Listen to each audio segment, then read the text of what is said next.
পটভূমি সাক্ষ্য হিসাবে আজকে আমি আইসিটি ট্রাইব্যুনালে এসেছি এবং সেখানে আমাকে যেসব প্রশ্ন করা হয়েছে সেই সব প্রশ্নের উত্তরে 18 সালের কোটা সংস্কার আন্দোলনের প্রেক্ষাপট থেকে শুরু করে আমরা 24-এর কোটা সংস্কার আন্দোলন, সেটি পরবর্তীতে যে বৈষম্যবিরোধী বৈষম্যবিরোধী ছাত্র আন্দোলনের নেতৃত্বে গণ অভ্যুত্থানে কীভাবে যায় সেটিরই পটভূমিকা বর্ণনা করছিলাম। এখন এক ঘন্টার জন্য মুলতবি করা হয়েছে। তো আমরা আজকে 18 জুলাই 19 জুলাই পর্যন্ত সাক্ষ্য প্রদান করেছি যে কিভাবে আসলে মিডিয়ার সামনে আমাদেরকে উপস্থাপন করে আমাদের বক্তব্যকে বিকৃত করে নিয়ন্ত্রিত গণমাধ্যমের মাধ্যমে রাষ্ট্রের আইনশৃঙ্খলা রক্ষাকারী বাহিনী কিভাবে আমাদের বক্তব্য খণ্ডিতাংশ এবং আংশিকভাবে প্রচার করে আন্দোলন প্রত্যাহারের যে নাটক মঞ্চস্থ করেছিল সেই বিষয়ে সেখানে কথা বলেছি। এবং 14 জুলাই আমরা যখন আমাদের আন্দোলনকারীদের রাজাকারের নাতিপুতি এবং রাজাকারের বাচ্চা বলে সম্বোধন করা হয় এবং সেটির প্রতিক্রিয়ায় সারা দেশে শিক্ষার্থীরা ক্ষুব্ধ হয়ে সারা দেশের বিশ্ববিদ্যালয়গুলোতে সেই বক্তব্য প্রত্যাহার করা হয় এবং শেখ হাসিনাকে নিঃশর্ত মাফ চাইতে বলা হয়। এবং এরপর দিনে ঢাকা বিশ্ববিদ্যালয়ের ছাত্রলীগ, মহানগর উত্তর দক্ষিণের ছাত্রলীগ যেভাবে শিক্ষার্থীদের উপরে নৃশংসভাবে ওবায়দুল কাদরের ইন্ধনে যেভাবে নির্যাতন এবং নিপীড়ন করে, নারী শিক্ষার্থীদেরকে যেভাবে হেনস্থা করে এবং শিক্ষার্থীদেরকে যেভাবে হল থেকে যেভাবে বের করে দেয় এবং সেখানে প্রশাসনিক যোগ সাজসে আমাদের শিক্ষার্থীদের উপরে 15 তারিখ নির্যাতন চালায়, সেটিরই প্রতিক্রিয়ায় 16 তারিখ যখন সারা বাংলাদেশে স্বতঃস্ফূর্তভাবে বিক্ষোভ মিছিল হয়, সেই বিক্ষোভ মিছিলে রংপুরে আবু সাইদকে ক্যাম্পাস কম্পাউন্ডে গুলি করে হত্যা করা হয় এবং চট্টগ্রামে আমাদের ওয়াসিমকে, ছাত্রদলের ওয়াসিমকে কীভাবে নৃশংসভাবে হত্যা করা হয় ছাত্রলীগ গুলি করে। আবু সাইদ থেকে ওয়াসিম এবং সেদিনে সারা বাংলাদেশে 6 জন শিক্ষার্থীকে গুলি করে হত্যা করা হয়। সেটিরই প্রতিক্রিয়ায় আমরা 17 জুলাই যখন গায়েবানা জানাজা করতে ঢাকা বিশ্ববিদ্যালয়ে আমরা আসি, আমাদের এজেন্সি আমাদেরকে চাপ প্রয়োগ করে যেন আমরা গায়েবানা জানাজা না দিতে পারি এবং বিশ্ববিদ্যালয়ের যোগসাজশে তখনকার নিয়ন্ত্রিত ইউজিসি বিশ্ববিদ্যালয়গুলোকে বন্ধ করে দেয় এবং গায়েবানা জানাজায় আমরা দেখেছি পুলিশ, বিজিবি এবং রাষ্ট্রীয় আইনশৃঙ্খলা বাহিনীর সমন্বিতভাবে শিক্ষার্থীদের উপরে tear shell, rubber bullet, sound grenade সেখানে চালানো হয় এবং সেদিন রাতেই আমাদেরকে বাসা থেকে তুলে নিয়ে গিয়ে পদ্মাতে মিটিং করানোর চেষ্টা করে এবং সেটি আমরা প্রত্যাখ্যান করি। সেদিন রাতের আমরা কোনোভাবেই আমরা বলেছিলাম যে আমরা আমাদের নেতৃত্ব স্থানীয় যারা আছে তাদের সাথে কথা না বলা ছাড়া আমরা কোনো মিটিং করতে পারবো না। আমাদের সামনে দিয়েই তখনকার 3 জন মন্ত্রী আমাদের সামনে দিয়েই পদ্মাতে প্রবেশ করে 1 ঘন্টা যাবৎ আমাদেরকে বোঝানোর চেষ্টা করে তখনকার সময় ডিজিএফআই যেন কেন আমাদের মিটিং করা উচিত, কিন্তু আমরা এই মন্ত্রীদের সাথে আমরা মিটিং প্রত্যাখ্যান করি। 1 ঘন্টা পর আমাদের সামনে দিয়েই 3 জন মন্ত্রী বের হয়ে যায়, অর্থাৎ আমরা কোনো মিটিং করি নাই। ওই দিন রাতেই মিটিং করাতে ব্যর্থ হয়ে আমাদেরকে মৎস্য ভবনের সামনে সেফ হাউসে, মৎস্য ভবন এবং আন্তর্জাতিক মাতৃভাষা ইনস্টিটিউটের মাঝে একটা ঘর আছে, বাইরে থেকে সেটাকে পরিত্যক্ত মনে হয়, বাইরে থেকে মনে হয় যে এটা পরিত্যক্ত, কিন্তু ভিতরে আধুনিক ব্যবস্থাপনা সবই রয়েছে, যেটাকে আইনশৃঙ্খলা রক্ষাকারী বাহিনীদের ভাষায়, এজেন্সির ভাষায় যেটাকে সেফ হাউস নামে ডাকা হয়। সেখানে আমাদের সারা রাত ভোর ব্যাপী আমাদেরকে জিজ্ঞাসাবাদ করা হয়, আমাদেরকে চাপ প্রয়োগ করা হয়, পরিবারকে জিম্মি করা হয়, যার যে স্থানীয়ভাবে ছাত্রলীগ দিয়ে পরিবারকে হেনস্থা করা হয় এবং আমাদেরকে মিটিংয়ের জন্য আমরা বসি সেটির জন্য আমাদের চাপ প্রয়োগ করা হয়। সেদিন সকালে এসে আমাদের এজেন্সির একজন আমাদেরকে হুমকি দেয় যে আমরা যেন মিটিং করে সারা দেশের সামনে আমরা যেন বলি যে আমরা আন্দোলন প্রত্যাহার করে নিয়েছি, তাহলে আমাদের লাইফ সেটেল করে দিবে, বিদেশে আমাদের লাইফ সেটেল করে দিবে, এই বিষয়গুলো আমাদেরকে বলেন। আমাদের সারা দিন ব্যাপী আমাদেরকে নির্যাতন করা হয়। সেদিন জুম্মার নামাজ ছিল, আমাদেরকে নামাজ পড়তে পর্যন্ত দেওয়া হয়নি। সেদিন আমাদের ফোন থেকে বিভিন্ন সমন্বয়কদেরকে ফোন দিয়ে তাদেরকে ধরে আনা হয়, হাসিবকে ধরে আনা হয়, আমার ফোন থেকে ফোন দিয়ে হাসিবকে সেদিন উঠিয়ে নিয়ে আসা হয়। দুঃখজনক বিষয় সেদিন আমাদের সামনে বসে আমরা দেখতে পাচ্ছিলাম এজেন্সিগুলো টিভি চ্যানেলগুলোকে কীভাবে নিয়ন্ত্রণ করছিল বিশেষ করে আমি বারবার শুরু থেকেই আমাদের নিরলস যে সাংবাদিক ভাইয়েরা বস্তুনিষ্ঠ সংবাদ প্রচার করার জন্য সংগ্রাম করে যাচ্ছে, নিরলসভাবে চেষ্টা করে যাচ্ছেন, কিন্তু তাদের মধ্যে কিছু সুবিধাভোগী আওয়ামী পাচাটা কিছু সাংবাদিক ছিল, তাদের যোগসাজশে আমরা দেখছিলাম বিশেষ করে ৭১ টেলিভিশন, সময় টেলিভিশন এবং ডিবিসি, এই তিনটি টেলিভিশনকে কিভাবে নিয়ন্ত্রণ করছিল আমাদের সামনে বসেই এজেন্সিগুলো তাদের প্রচারিত খবরকে পরিবর্তন করে দিচ্ছিলেন, তাদের মতো করে খবর প্রচার করছিলেন এবং তাদেরকে নির্দেশনা দিচ্ছিলেন, বিশেষ করে এই তিনটা চ্যানেলকে নির্দেশনা দিচ্ছিলেন। পরিস্থিতি স্বাভাবিক রয়েছে, নিয়ন্ত্রণে রয়েছে, 2 দিন নিয়ন্ত্রণে রয়েছে, সেটি যেন প্রচার করা হয়। এবং সেখানে বিশেষ করে ডিবিসি, ৭১ এবং সময় টেলিভিশন সেগুলোই প্রচার করছিল। সেদিন রাতে আমাদেরকে আবার বাধ্য করা হয় আমাদেরকে রাষ্ট্রীয় অতিথি ভবনে যেতে, যেটি সারা বাংলাদেশ দেখেছে যে আমরা রাষ্ট্রীয় অতিথি ভবনে গিয়েছি, কিন্তু এর আগের 1.5 দিন আমাদের উপর দিয়ে কী গিয়েছে সেটি সারা বাংলাদেশকে জানার কোনো সুযোগ দেওয়া হয়নি। দুঃখজনক বিষয় হচ্ছে আমরা সেদিন প্রেস কনফারেন্স করে, আমি বোধ করি সেদিন প্রেস কনফারেন্সের অনেকেই আজকে হয়তো এখানে আছেন, অনেকেই নিশ্চয়ই এখানে আছেন, আমরা সেখানে বলেছিলাম রক্ত মারিয়ে কোনো সংলাপ নয় এবং শহীদদের রক্তের উপরে দাঁড়িয়ে আমরা কোনো সংলাপ করতে পারি না। এবং আমরা সেখানে আরও বলেছিলাম আমাদের শাটডাউন কর্মসূচি অব্যাহত থাকবে, কিন্তু কোনো গণমাধ্যম সেদিন প্রচার করেনি।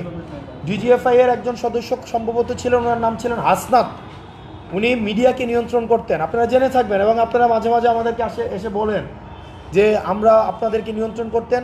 উনি আপনাদের সামনে আমাকে বলতে বাধ্য করেছিলেন যে আপনার এই বক্তব্যটা প্রত্যাহার করেন, যে শাটডাউন কর্মসূচি অব্যাহত থাকবে। কিন্তু আমি সেদিন গণমাধ্যমের সামনে দাঁড়িয়ে বলেছিলাম না, শাটডাউন কর্মসূচি অব্যাহত থাকবে এবং আমরা আলোচনা ছাড়া কোনো কর্মসূচি নতুন করে দিতে পারবো না, আমাদের পূর্ব ঘোষিত শাটডাউন কর্মসূচি অব্যাহত থাকবে। সেদিন আমাদের পদ্মা থেকে আবার সেফ হাউসে নিয়ে যাওয়া হয় এবং সেফ হাউসে গিয়ে দেখি আমরা সেখানে যা বলেছিলাম সেগুলোকে কেটে দিয়ে বিকৃতভাবে শুধুমাত্র দাবিগুলো উপস্থাপন করা হয় এবং সেখানে বারবার করে প্রচারিত হতে থাকে আমরা নাকি মিটিং করে আন্দোলন প্রত্যাহার করে ফেলেছি, যেটি খুবই দুঃখজনক। এবং সেদিন আমরা সর্বপ্রথম আমরা রাষ্ট্রীয় নগ্ন কায়দায় মিডিয়াকে নিয়ন্ত্রণ করার যেই নাটক মঞ্চস্থ হয়েছে সেটির আমরা শিকার হই, সেটির আমরা ভিকটিম হই, এই পর্যন্ত হচ্ছে। এরপরে সেদিন আমাদের সেখান থেকে আবার আমাদেরকে ক্যান্টনমেন্টে নিয়ে যাওয়া হয়, ট্রাইব্যুনালে এতটুকু পর্যন্ত আমরা কথা বলেছি। বাকি কথা হচ্ছে আমাদের 2টা থেকে যখন কোর্ট আবার শুরু হবে তখন আমরা বলবো। এইসব ঘটনার পিছনে আপনার কাকে মনে হয়? এইসব ঘটনার পিছনে যে রাষ্ট্রীয় এই ব্যবস্থাটা ছিল হাসিনা নিয়ন্ত্রিত, যে হাসিনা সব কিছুকে আসলে নিয়ন্ত্রণ করেছিল। উনি এক্সিকিউটিভকে নিয়ন্ত্রণ করতেন, কোর্টকে নিয়ন্ত্রণ করতেন, বিচার ব্যবস্থাকে নিয়ন্ত্রণ করতেন, উনি মিডিয়াকে নিয়ন্ত্রণ করতেন। বিশেষ করে 3টা আনহোলি নেক্সাসকে উনি নিয়ন্ত্রণ করেছিলেন, মিলিটারি, মিডিয়া এবং জুডিশিয়ারি। এই 3টা ব্যবস্থাকে, মিলিটারি, মিডিয়া, জুডিশিয়ারি এর সাথে যুক্ত হয়েছিল ব্যুরোক্রেসি। এই 3টা নেক্সাসকে উনি এমনভাবে নিয়ন্ত্রণ করেছিল যেটার মধ্য দিয়ে উনি রাষ্ট্রের তথৈবচ অবস্থা করতে সক্ষম হয়েছিলেন এবং প্রত্যেকটা যেই রাষ্ট্রের যেই প্রতিষ্ঠানগুলো রয়েছে সেগুলো সক্রিয়তা বিলীন হয়েছিল। ব্যুরোক্রেসিকে নিয়ন্ত্রণ করেছিলেন, তাদেরকে আনডিউ ফেভারের মধ্য দিয়ে, জুডিশিয়ারিকে উনি নিয়ন্ত্রণ করেছিলেন, উনি মিলিটারিকে নিয়ন্ত্রণ করেছিলেন, তাদের যে কাজ সেই কাজ থেকে অন্য কাজ দিয়ে তাদেরকে, সেটা আমরা বিভিন্ন সময় এগুলো আমরা বলি। তো আমরা বাকি জি আমাদের আমরা এই মামলায় যারা আপনার দায়ী, বিশেষ করে এই মামলায় দায়ী প্রশাসন। আমাদের বেগম রোকেয়া বিশ্ববিদ্যালয়ের যে প্রশাসন ছিল, তৎকালীন দায়িত্বকালীন প্রশাসন আছে, তখনকার সময়ের যাদেরকে দেখেন, আপনাকে একটা অর্ডার দিবে, কিন্তু অর্ডারের তো জাস্ট অর্ডার বলে একটা কথা আছে, হাইকমান্ড। আপনি একটা অর্ডার দিলেন, আপনি অর্ডার বাস্তবায়ন করবেন। তখনকার সময়ে যত আনজাস্টিফাইড অর্ডার আছে, এই অর্ডারগুলো যারা বাস্তবায়ন করেছে শুধুমাত্র পোস্টিং প্রমোশনের জন্য, আপনি নিজের কাছে প্রশ্ন, গণমাধ্যমের আপনারা যারা আছেন, আমরা রাজনীতিতে যুক্ত হয়েছি, আপনারা আমাদেরকে নিয়ে সমালোচনা করবেন, পর্যালোচনা করবেন, সেটাকে আমরা অ্যাপ্রিসিয়েট করি। কিন্তু আপনাদের কাছে আমি একটা প্রশ্ন রেখে যাচ্ছি, যদি আন্দোলন ব্যর্থ হতো, যারা আন্দোলনকারীদেরকে রাজাকার, নাশকতাকারী, বিএনপি, জামাত এবং শিবিরের এজেন্ট বলে যারা গণমাধ্যমে প্রচার করেছিল, তাদেরকেই কিন্তু সাহসিকতার জন্য পুরস্কার দেওয়া হতো, তাদেরকেই কিন্তু সাহসিকতার জন্য সাংবাদিকতার পুরস্কার দেওয়া হতো না? দেওয়া হতো। আমরা তখনকার সময়ের আমি দেখেছি অনেক সাহসী গণমাধ্যম ছিল, কিন্তু এর মাঝখানেও কিছু কতিপয় প্রত্যেকটা সংস্থার মধ্যে এমন ছিল। আমরা আসলে তাদের বিচার চাচ্ছি। জনাব হাসনাত, তো আপনার কাছে প্রশ্ন, গণমাধ্যম কি এখন পরিপূর্ণ স্বাধীন আপনি মনে করেন? আপনার মূল্যায়ন? এটা আমি এই বিষয়গুলো নিয়ে আমরা প্রতিনিয়ত কথা বলি বিভিন্ন জায়গায়, যে আজকে শুধু আজ হয়তো আদালতের বিষয়, গণমাধ্যমের স্বাধীনতা, এই বিষয়গুলো নিয়ে আমরা আপনি তিনটা নেক্সাসের কথা বলছেন, সেই তিনটা নেক্সাসের কথা বলছেন যে ওই সময় বিচার বিভাগ, ব্যুরোক্রেসি এবং মিডিয়া এই তিনটাকে কন্ট্রোল করা হতো, এবং এবং কি সেই ধারাবাহিকতা আছে কিংবা সেই ধারাবাহিকতা থেকে আসলে আমরা মুক্ত হতে পারি নাই। আমরা দেখেছি ব্যুরোক্রেসিকে কয়েকটা রাজনৈতিক দল, আমরা বারবার করে বলছি, রাজনৈতিক দলগুলো দখল করে নিয়েছে গণিমতের মাল হিসাবে। রাজনৈতিক দলগুলো সচিব, ডিসি, আমলা তারা দখল করে নিয়েছে আগামী নির্বাচনকে সামনে রেখে।